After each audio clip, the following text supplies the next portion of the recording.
तुझ्या सोबतीने या सिरियलमध्ये आपल्याला खूप छान असा ट्विस्ट बघायला भेटणार आहे, कारण जेव्हा नुपूरने पुन्हा तिचा व्यवसाय सुरू केलेला असतो, म्हणजे टिफिन सर्व्हिस सुरू केलेली असते आणि तिला ऑर्डर येत नव्हते तायडीमध्ये घोळ करायची, पण मल्हारने तिला खूप छान अशा 2 संस्थांच्या ऑर्डर दिल्या होत्या. त्या संस्था पूर्ण व्हेज होत्या आणि नुपूरही पूर्ण व्हेज जेवण बनवत होते, कारण नुपूर नॉनव्हेज खात नव्हती. म्हणून नुपूर पूर्ण व्हेज जेवणच ऑर्डर घेत होती आणि मल्हारने तिला खूप मोठ्या 2 ऑर्डर दिल्या होत्या. तेव्हा नुपूर आणि मल्हार सकाळी हॉलमध्ये बसून बोलते.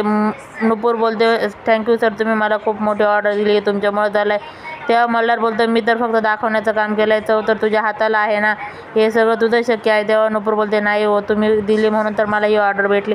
तेव्हा तायडीला माहिती झालेलं असतं की नुपूरची ऑर्डर ही रेडी आहे आणि ती जाण्यासाठी. तेव्हा तायडीने एका माणसाला ऑर्डर देऊन चिकन बनवून आणण्यासाठी सांगितलेलं असतं आणि ते चिकन त्या व्हेजमध्ये टाकायला सांगितलेलं असतं.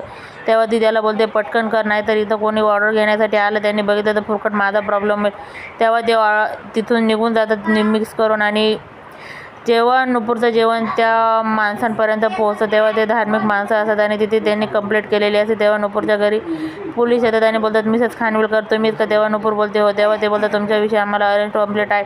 तेव्हा नुपूर बोलते, मी काय केलं? तेव्हा ते बोलतात की तुम्ही व्हेज जेवणामध्ये नॉनव्हेज मिक्स केलेलं आहे आणि त्यांची वारीचा संप्रदायाची तुम्ही अपमान केला आहे. तेव्हा नुपूर बोलते, शक्यच नाही, कारण मी नॉनव्हेज हे बनवलेलंच नाही, मी व्हेजच जेवण बनवलेलं होतं. पण ती चाल तायडीने चालवली असते हे नुपूरला माहिती नव्हतं. आणि नुपूर आणि मल्हार बोलतात, हे शक्यच नाही, कारण ती नॉनव्हेज जेवण बनवतच नाही. बघा यातून मल्हार कसा काढेल नुपूर.